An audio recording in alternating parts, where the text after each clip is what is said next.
प्रभु येशू ख्रिस्टको नाममा तपाईहरु सबैलाई फेरि पनि हामी जय मसीह टक्राउँछौं।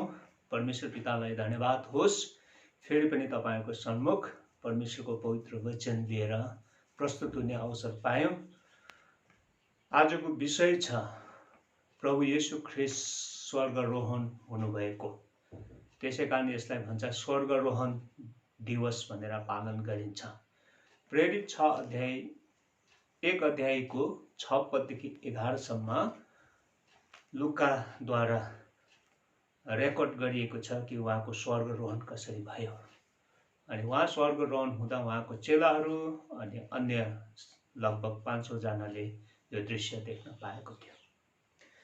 र आजको विषय यस प्रकार छ, Christ ascension is a sign of our glorious destiny। प्रभु येशू ख्रिस्टको स्वर्गारोहण चाहिँ हाम्रो महिमित भविष्यको एउटा चिन्ह हो, महिमित भविष्यको निश्चयता पनि हो। प्रभु येशू ख्रिस्ट जब यो दुनियाँमा हुनुहुन्थ्यो अनि उहाँले परमेश्वरको इच्छा पूरा गर्नु नै परमेश्वरलाई महिमा दिनु हो भनेर सिकाउनु भएको थियो। यसकारण यूहन्ना 12 अध्यायको 23 देखि 26 पदसम्म प्रभु येशू ख्रिस्टले महत्त्वपूर्ण बातहरू हामीसँग राख्नु भएको कुरालाई संक्षिप्तमा तपाईहरुसँग बाँड्न चाहन्छु। प्रभु येशूले यसरी भन्नुभएको थियो, मानिसको पुत्रको महिमा हुने बेला आइपुगेको छ। यूहन्ना 12 अनि 23। महिमा अनि आदर, ग्लोरी एन्ड अनर जो बाइबलमा हामी पाउँछौं। प्रभु येशू ख्रिस्टले 3 महत्त्वपूर्ण कुराहरू आफ्नो अनुयायीसँग बाँड्नु भएको कुरालाई हामीले पनि मनन गर्यौं भनेदेखि हाम्रो लागि पनि ठूलो आशिषको कारण छ। यूहन्ना 12 को 24 मा उहाँले भन्नुभयो, गहुँको दाना भुइँमा परेर मरेन भने त्यो एक्लै रहन्छ, मर्यो भने त्यसले धेरै फल फलाउँछ। केवल उनको अथवा प्रभु येशू ख्रिस्टको मृत्युद्वारा नै हामीले जीवन पाउँछौं। प्रभु येशूले भन्नुभयो यूहन्ना 10:10 मा, म यस संसारमा यस कारण आए तिमीले जीवन पाउन् अनि त्यो प्रशस्तको जीवन। अनि यो जीवन दिनका लागि चाहिँ उहाँको मृत्युको आवश्यकता थियो, उहाँ मर्नु पर्थ्यो। गाउँलाई जमिनमा छर्यो भनेदेखि त्यो कुनु पर्छ अनि त्यसभित्र भएको जो बीज छ त्यो चाहिँ उम्रेर धेरै फल फलाउँछ। यसैकारण प्रभुले यो उदाहरण राख्नुभयो कि उनको मृत्युद्वारा चाहिँ धेरैको लागि जीवन हो, जो तपाईं अनि हामीले त्यो अनन्त जीवनको हक पाएका छौं।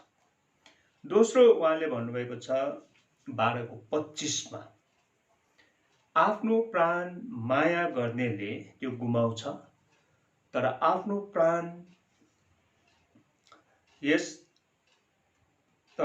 प्राणलाई यस संसारमा तुच्छ जान्नेले चाहिँ अनन्त जीवनसम्म जोगाइराख्नेछ। यूहन्नाका सुसमाचार 12:25 मा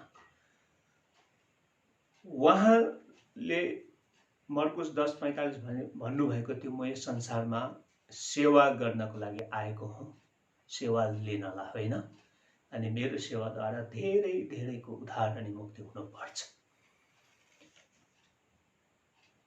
यो पदमा यूहन्ना 12:25 मा प्रभुले भन्नुभएको छ कि आफ्नो जीवन खर्च गरेर मात्रै हामीले अरूको जीवनलाई बचाउन सक्छौं।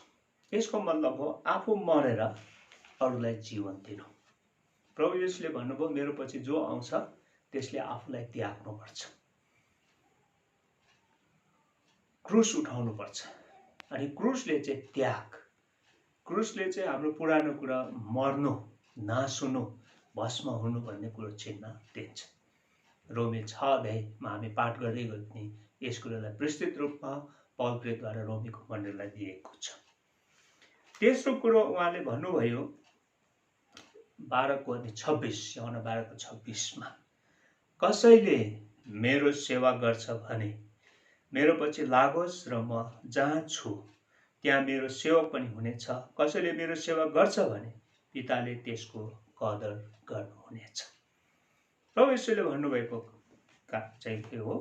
सेवाद्वारा नै हामी महानता प्राप्त गर्न सक्छौँ, महिमा प्राप्त गर्न सक्छौँ। सेवाद्वारा नै हामी त्यो महिमित कुरामा सम्मिलित हुन सक्छौँ। यसै कारण प्रभुले भन्नुभएको हो कि म सेवा दिनलाई यो संसारमा आएको, म नाम कमाउनलाई होइन, पद र प्रतिष्ठाको लागि पनि होइन, आचार्य कर्म गरेर धेरैलाई आकर्षित गर्नलाई पनि होइन, न त यो संसारमा कुनै राज्य गर्नु मेरो उद्देश्य हो। म दुनियाँलाई सेवा पुर्याएर उनीहरूको जीवनको भलाइ अनि भविष्यको निश्चयता र महिमा म स्थापित गर्नेछु। प्रभु येशू ख्रीष्टको सेवा गर्नुको उद्देश्य यो हो। अनि हामीसँग पनि उहाँले यो कुरो माग गर्नुभयो, सेवा गरेर नै हामी महानतालाई प्राप्त गर्न सक्छौँ। येशूले भन्नुभएको कुरालाई हामी मनन गर्दै जाँदाखेरि यो कुरो याद गर्छौँ। अब यो महिमा भन्ने कुरो, ग्लोरी है, जसलाई अनर अथवा ब्राइटनेस भनेर हेर्न सक्छौँ। र येशूको लागि जीवनको चरम बिन्दु चाहिँ क्रुस थियो। बडा अद्भुत कुरा छ यो। महिमा प्राप्त गर्नको लागि चाहिँ अथवा महिमामय जीवनमा प्रवेश गर्नको लागि चाहिँ क्रुस हाम्रो अगाडि छ। अनि ख्रीष्ट प्रभु येशू ख्रीष्ट यो दुनियाँमा यो क्रुस लिएर आउनुभयो। उनको लागि क्रुस जीवनको महिमाको अनन्तकाल अथवा सधैँको महिमाको एउटा उचित बाटो, उचित मार्ग। यो बाटो गएर मात्र हामी महिमामा प्रवेश गर्न सक्छौँ। ख्रीष्टको महिमामा प्रवेश गर्नको लागि क्रुस हाम्रो अगाडि छ। अनि क्रुसको विभिन्न पहलहरू छ, विभिन्न यसको अर्थहरू छ। यसलाई हामी अहिले चर्चा गर्न भ्याउँदैनौँ। तर क्रुसको मार्ग भएर नै प्रभुले महिमा प्राप्त गर्नुभएको छ। मानिसको पुत्रको महिमा हुने बेला आएको छ भनेर प्रभु येशूले भन्नुभयो। त्यति बेला यो जब वचन बोल्दै हुनुहुन्थ्यो, किनभने उसको अगाडि चाहिँ क्रुसको मृत्युको समय थियो। अब उनले ठुलो शासना भोग्नु पर्ने थियो, सबैबाट हेलित हुनु पर्थ्यो, वञ्चित हुनु पर्थ्यो, थुकी माग्नु पर्ने थियो। अनि त्यो बाटो भएर विश्वासीहरूलाई, तपाईँ अनि हामीलाई चाहिँ एउटा महिमित परिवेशमा प्रवेश गराउनु थियो। क्रुसको बाटो चाहिँ महिमाको सही मार्ग थियो। अनि धेरैचोटि प्रभु येशू ख्रीष्टले बोल्नु भएको थियो, क्रुस चाहिँ उनको महिमा अरू महिमामय हुनेछ। उनको मृत्यु है, मानव इतिहासमा हामी यो एउटा कुरो हामी सबैलाई थाहा छ। कुनै एकजना महान व्यक्ति जबसम्म उनको मृत्यु भएको हुँदैन, यो दुनियाँमा उनले धेरै महान काम गरेको हुन्छ, धेरै असल काम गरेको हुन्छ, तर त्यसको उचित मूल्याङ्कन भएको हुँदैन। मान्छेले धेरैचोटि नकारात्मक कुरा पनि गर्छ। तर त्यस व्यक्तिको मृत्यु भयो भने मृत्युको समयमा चाहिँ धेरैले उनको गुणगान गर्छ, उनले गरेको असल कामको वर्णन गर्छ, व्याख्या गर्छ, अनि चर्चा गर्छ, अरूलाई भन्ने गर्छ, अनि त्यसलाई पछ्याउनलाई प्रण पनि गर्छ। प्रभु येशू ख्रीष्टसँग सम्बन्ध पनि यही कुरा छ कि उहाँ क्रुसको मृत्यु जब उहाँले भोग्नुभयो, उहाँको प्राण गयो, अन्धकार छायो, भुइँचालो आयो, चिहानहरू फाटिए, धेरैजनाको पुनरुत्थान भयो। अनि यो घटना देखेर कप्तानले भने यिनी परमेश्वरको पुत्र रहेछन् भनिकन विश्वास गरे। मत्ती 27 अनि 54। उहाँ जिउँदो हुन्जेल ती कप्तानले विश्वास गर्न सकेका थिएनन्, विश्वास गरेनन्। तर जब येशूको मृत्यु भयो, मृत्युदण्ड दियो, उहाँले प्राण त्यागे, त्यति बेला उनले ख्रीष्टलाई चिने। किनभने यो मृत्युद्वारा आज हामी अनन्त जीवनको हक भएका छौँ। येशूको लागि क्रुस महिमा थियो, कारण त्यहाँ उसको काम पुरा भएको थियो। दोस्रो कुरो, प्रभु येशू ख्रीष्टले भन्नुभयो, प्रार्थना गर्नुभयो, तपाईले मलाई गर्न दिनुभएको काम पुरा गरेर मैले पृथ्वीमा तपाईको महिमा गरेँ। यूहन्ना 7:14। हामीले परमेश्वरको महिमा कसरी गर्न सक्छौँ? गान भजनद्वारा मात्र होइन, उहाँको प्रशंसा होस्, स्तुति होस् भनेर मात्र होइन, त प्रभु येशू ख्रीष्टले उत्कृष्ट उदाहरण दिनुभयो। अनि यूहन्ना 17 अध्यायमा उहाँले जब प्रार्थना गर्दै पितासँग प्रार्थना गरिरहनु भएको थियो अनि भन्नुभयो, तपाईले मलाई गर्न दिनुभएको काम चाहिँ मैले पुरा गरेर सिद्ध्याएर मैले पृथ्वीमा तपाईको महिमा गरे। पौल प्रेरितले यसरी भनेका छन्, तर म आफ्नो जिन्दगीलाई कुनै मूल्यको वा प्रियको सम्झिँदैन र परमेश्वरको अनुग्रहको सुसमाचारको साक्षी दिनलाई म मेरो दौड र प्रभु येशूबाट मिलेको सेवा मात्र पूरा गर्न माग्दछु। पौल प्रेरितको उत्कट इच्छा थियो, मेरो अगाडि सतावट छ, मलाई विरोध गर्नेछ, बहिष्कार गर्नेछ, खेदिनेछ, तर म आफ्नो जीवनलाई प्रियको ठान्दिनँ, मूल्यको पनि ठान्दिनँ। तर मेरो एउटा उद्देश्य छ, मेरो दृढ संकल्प छ, उहाँले दिनुभएको सेवा चाहिँ म पुरा गर्न चाहन्छु। किनभने प्रभु येशू ख्रीष्टले पनि त्यही कुरो गरे, परमेश्वरलाई त्यस प्रकारले महिमा तुल्याए। आज हामी विश्वासीहरूले पनि परमेश्वरलाई महिमा, स्तुति, प्रशंसाद्वारा पनि गर्छौँ, उहाँको गुणगान गरेर पनि गर्छौँ, तर सबैभन्दा ठुलो उहाँको कामलाई पुरा गर्नु, कामलाई सिध्याउनु। पौल प्रेरितले तिमोथीलाई पत्र लेख्दै गर्दा भन्छन्, मैले उत्तम लडन त लडेको छु, मैले दौड सिध्याएको छु, विश्वासलाई बचाए राखेको छु। प्रभु येशू ख्रीष्टको स्वर्गारोहण अधकल्चो काम छोडेर होइन, तर उहाँले पूर्ण काम सिध्याएर स्वर्गारोहण हुनुभयो, महिमामा प्रवेश गर्नुभयो अनि तपाईले हामीलाई महिमित तुल्याउनका लागि पनि हो। पहिलो पत्रुस अनि 4 अध्याय अनि 13 पदमा यसरी लेखेको हामी पाउँछौँ। 4 अध्यायको अनि 13 पदमा, तर ख्रीष्टको शासनाहरूको सहयोगी भएर रमाऊ र उहाँको महिमा प्रकट हुँदाखेरि तिमीहरू पनि हर्षित र आनन्दित हुनेछौ। ख्रीष्टको शासना, ख्रीष्टको कष्ट, ख्रीष्टको क्रुसमा हामी सहभागी भएका छौँ भने हामी खुसी हुनु पर्यो। जब उहाँ आउनुहुन्छ अनि प्रकट हुनुहुन्छ, हामीलाई उहाँले महिमित तुल्याउनुहुन्छ, हर्षित तुल्याउनु हुनेछ, मुकुट दिनुहुनेछ। त्यसै कारण पौलले पनि भन्छ, अब उपरान्त मेरो लागि मुकुट राखेको छ, मेरो लागि मात्र होइन, उहाँको आगमन प्रियहरू ठान्नेहरूको लागि। दोस्रो तिमोथी 4 अनि 6 पदमा प्रभु येशूले फेरि प्रार्थना गर्नुभयो।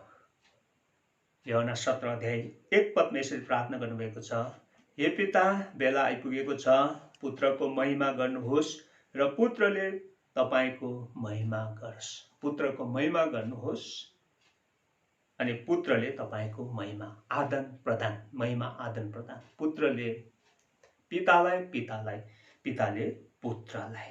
अनि यहाँ हामीले मनन गर्यौं भने येशूले क्रुसद्वारा पिताको महिमा गरेको छ। अनि कसरी महिमा गर्नुभयो भन्दाखेरि परमेश्वरको महिमा गर्ने मार्ग चाहिँ त्यो हो कि परमेश्वरको आज्ञा पालन गर्नु। जसरी छोराछोरी आमा बाबुका आज्ञा पालन गर्छन् भनेदेखि आमा बाबु खुसी हुन्छन्, आनन्दित हुन्छन्। एउटा स्टुडेन्टले, छात्र अनि छात्राले शिक्षक शिक्षिकाको आज्ञालाई पालन गरेर राम्रो प्रकारले अध्ययन गरेर उत्कृष्ट दर्जामा उत्तीर्ण हुन्छ भने उनी आनन्दित हुनेछ। यसरी प्रभुले पनि पिताको आज्ञा धेरैचोटि प्रभु येशूले सिकाउनु भयो, परमेश्वरको आज्ञा पालन गर्नु अनि उहाँको वचन पुरा गर्नु, उहाँले दिनुभएको काम पुरा गर्नु नै मेरो भोजन हो। अनि उहाँले यसरी भन्नुभयो, जसले परमेश्वरको आज्ञा पालन गर्छ त्यही मेरो भाइ हो, त्यही मेरो आमा हो, त्यही मेरो शाखा सन्तान हो। अनि चेलाहरूलाई भन्नुभयो, जसले उहाँको वचन सुन्छ अनि पालन गर्छ त्यही व्यक्तिहरू नै धन्यको हुन्। आज्ञाकारिता सर्वोत्तम हो हाम्रो ईसाई जीवनमा परमेश्वरको महिमा गर्नको लागि चाहिँ। र यसै कारण प्रभु येशू ख्रीष्टले कल्वरी क्रुसमा उहाँले दिनुभएको कार्यलाई पुरा गर्नुभयो। आज्ञालाई शिरोपर गरिकन उहाँ क्रुसमा जानुभयो, मर्नुभयो, गाडिनुभयो, बौरी उठ्नुभयो भने सबैको लागि उहाँले महिमाको बाटो खोलिदिनु भएको छ। यूहन्ना 17:5 मा उहाँले प्रार्थना गर्नुभएको छ, हे पिता, मेरो जुन महिमा संसार हुनभन्दा अघि तपाईसित थियो त्यसैले मलाई तपाई आफैसित महिमा गर्नुहोस्। उहाँले प्रभु येशू ख्रीष्टको पहिलो महिमा, पास्ट ग्लोरी को डिमान्ड गरिराख्नु भएको छ। फिलिपी 2 अध्याय 5 दिन अगाडि पढ्यौँदेखि प्रभु येशू ख्रीष्ट यो संसारमा स्वर्गको वैभवलाई छोडेर आउनुभयो। स्वर्गको जति पनि सहुलियतहरू थियो, फेसिलिटिजहरू थियो, महिमित कुराहरू थियो, त्यो सबै छोडेर उहाँ कमारो भइकन बलिको पाठो भइकन आउनुभयो। अनि सबै बलिदानको कार्यहरू, उद्धार र मुक्तिको काम उहाँले पुरा गर्नु भएपछि अब उहाँले मेरो पास्ट ग्लोरी दिनुहोस्, मलाई त्यो पहिलो महिमाले महिमित तुल्याउनुहोस्। क्रुसमा सबै कार्य सिद्ध्याएपछि अर्को मुख्य कार्य थियो कि त्यो हो पुनरुत्थान हुनु। है, प्रभुको पुनरुत्थान हुनु पर्यो। अनि पुनरुत्थान हुनु, बढी उठ्नु भएको येशूको कार्य चाहिँ न्यायसङ्गत प्रमाणित भएको छ। उहाँ पौडी उठ्नु भयो अनि पौडी उठाइले चाहिँ दुष्टको पराजय, पापको नाश अनि आज्ञा उल्लङ्घनद्वारा हामी लज्जाजनक जीवन जिरहेको थियो, शापित भइथ्यो, त्यसबाट छुटकारा अनि त्यो चाहिँ एउटा विजय अनि महिमित कुराहरू पनि हामी पाउँछौँ। र पुनरुत्थानको महिमाले क्रुसको सबै श्राप, पाप, कमजोरीपन मेटेर गएको छ। क्रुस सर्वोपरि हामी देख्छौँ। फेरि पनि हामी देख्छौँ उहाँले प्रार्थना गर्नुभएको कुरालाई मनन गरिरहेछौँ। हे पिता, मेरो महिमा त्यसरी गर्नुहोस् जुन संसार हुनुभन्दा अघि तपाईँसित थियो। संसार हुनुभन्दा अघि कलोसीले धेरैचोटि प्रभु येशू ख्रीष्टको बारेमा भन्नुभएको थियो। उहाँ परमेश्वर जस्तो होइन, तर उहाँ परमेश्वरै हुनुहुन्थ्यो। उहाँ सृष्टिकर्ता हुनुहुन्थ्यो। उहाँ बौडी उठ्नेमा जेठो हुनुहुन्थ्यो अनि सबै कुरो सर्वश्रेष्ठता नै ख्रीष्ट हुनुहुन्छ। सर्वश्रेष्ठता नै ख्रीष्ट हो। त्यहाँ ख्रीष्टको सर्वश्रेष्ठको चर्चा गरेको छ। उहाँ महिमित हुनुभएको, किनभने उहाँले सबै कार्यलाई सुरु मात्र गर्नु भएन, अन्त्य गर्नुभयो, पुरा गर्नुभयो। यसो यस संसार यसोलाई त्यस एउटा सेनासँग हामी अथवा सेनापतिसँग तुलना गर्न सक्छौँ, जसलाई राजाले खटाउँछ लडाइँको मैदानमा, जहाँ शत्रुहरूसँग लड। अनि सेना जान्छन्, लड्छन् अनि विजय प्राप्त गरेर फेरि फर्केर आउँछन्। अनि त्यति बेला राजाले उनलाई धुमधामसँग स्वागत गर्छन्, वीर पुरुषको उपाधि दिन्छन्, वीर चक्रको उपाधि दिन्छन्। येशू ख्रीष्टलाई यो संसारमा पठाउनु भयो, पापमा परेको मानिसहरूको लागि उहाँ लड्नुभयो, विजय हुनुभयो, पापलाई जित्नुभयो। अनि उहाँलाई अब परमेश्वरले वीर चक्र स्वरूप महिमाको मुकुट लगाइदिनुहुन्छ। अनि त्यसै कारण प्रभुले भन्नुभएको छ, पहिलो जो महिमा थियो मलाई दिनुहोस्। येशूको लागि क्रुस परमेश्वर कहाँ फर्केर आउने एउटा कार्य थियो। पापको विरुद्धमा लड्नु, जित्नु र पूर्ण रूपले लडाइँ सिध्याउनु उनको एउटा महिमाको कुरा थियो। यो चाहिँ ख्रीष्ट र परमेश्वरसँग सम्बन्धित। तर बडो अचम्मको कुरो, आनन्द कुरो के छ भने त्यो महिमा चाहिँ परमेश्वरले पिता र पुत्र पवित्र आत्मामा सीमित राख्नु भएन। उहाँको अनुयायीमाथि, तपाईँ अनि हामी मण्डलीसँग पनि सम्बन्ध छ। त्यसलाई म संक्षिप्तमा तपाईँसँग राख्न चाहन्छु। अब उहाँको अनुयायीहरूको महिमा चाहिँ कसरी हुन्छ? रोमी 8:28देखि अगाडि पढ्दै गयो भनेदेखि त्यहाँ हामी पाउँछौँ। यसलाई म 30 पदलाई पढ्दैछु। तर जसलाई उहाँले अथवा अघिबाटै नियुक्ति गर्नुभयो तिनीहरूलाई उहाँले बोलाउनु पनि भयो। जसलाई उहाँले बोलाउनु भयो तिनीहरूलाई उहाँले धर्मी ठहराउनु भयो। जसलाई उहाँले धर्मी ठहराउनु भयो उहाँले महिमित पनि तुल्याउनु भयो। बोलाउनु भयो, नियुक्ति गर्नुभयो, धर्मी ठहराउनु भयो अनि धर्मी ठहराएपछि उहाँलाई महिमित पनि तुल्याउनु भयो, ग्लोरिफाई गर्नुभयो। आज ख्रीष्टको मृत्युले तपाईँ अनि हामीले महिमाको मुकुट पाउने हक पाएको छ। हामी पापद्वारा लज्जित भएको थियौँ। पापको खेल परमेश्वरले नाश गर्नुभयो येशू प्रभुले। आज हामीलाई महिमित अनि महिमित जीवन जिउनलाई उहाँले संसारमा हामीलाई बोलाउनु भयो। त्यसै कारण उहाँले हामीलाई ज्योति भन्नुभएको छ, सुगन्ध भन्नुभएको छ। उहाँले हामीलाई जिउँदो पत्रहरू भन्नुभएको छ, नुनको उपाधिहरू दिनुभएको छ कि यो सबै कुरा चाहिँ हामी महिमित गौरवमय जीवन जिउनका लागि पनि हो। रोमी 8 अध्याय अनि 30 पद तपाईँले फेरि पनि एकपल्ट पढ्न सक्नुहुनेछ। दोस्रो कुरो यूहन्ना 14:3 अनि पहिलो तिस्रो 4:17 पढ्यो भने यूहन्नामा प्रभुले भन्नुभयो, पिता घरमा ठाउँ छ, जानेछु, ठाउँ तयार पार्नेछु, ठाउँ पाएर चाहिँ लिएर आउनेछु, अनि जहाँ म छु त्यहाँ तिमीहरू हुनेछ। हाम्रो भविष्यको महिमा चाहिँ त्यो हो, हामीलाई उहाँसँगै सधैँ रहने बास गर्ने महिमा। प्रकाशित 21:4 लेखेको छ, हेर परमेश्वरको उपस्थिति मानिसहरूसँग भएको छ। हेर परमेश्वरको बास चाहिँ मानिसहरूसँग। हामी प्रभु येशू ख्रीष्टद्वारा परमेश्वरसँग सधैँ सँगै रहन पाउने महिमा हो। तेस्रो कुरा हामी हेऱ्यौँ भने पहिला यूहन्ना 3:2 मा यसो लेखेको छ, यति जान्दछौँ कि जब उहाँ प्रकट हुनुहुन्छ तब हामी उहाँ जस्तै हुनेछौँ, किनकि उहाँ जस्तो हुनुहुन्छ हामी उहाँलाई त्यस्तै देख्नेछौँ। पहिला यूहन्ना 3:2। हामी चाहिँ ख्रीष्ट जस्तै, हामीले गीत गाउँछ नि, ख्रीष्टको शोभा हामीमा देखाइदियोस्, मुझमे येशू की शोभा देखाइदिन्। परमेश्वरले सृष्टि गर्नुहुँदा आफ्नै स्वरूपमा आफ्नै समानतामा हामीलाई सृष्टि गर्नुभएको थियो। हामीले पापद्वारा गुमाएका थियौँ। त ख्रीष्टको मृत्यु विजय क्रुसमा कार्य सिद्ध्याउने कार्यले चाहिँ उहाँले अब हामीलाई त्यो महिमित तुल्याउँछ। हामी ख्रीष्ट जस्तै हुनेछ, ख्रीष्टसँगै महिमित हुनेछ। र यूहन्नाले त्यो कुरो हुन्छ, हामी किनकि उहाँ जस्तो हुनुहुन्छ हामी उहाँलाई त्यस्तै देख्छौँ, उहाँ प्रकट हुनुहुन्छ तब हामी उहाँ जस्तै हुनेछौँ। यो चाहिँ पुनरुत्थानको जीवनसँग सम्बन्धी हो, हामी उहाँ जस्तै हुनेछौँ।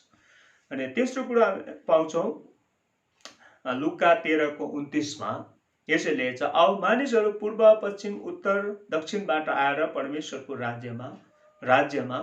राज्यका भोजमा बस्नेछन्।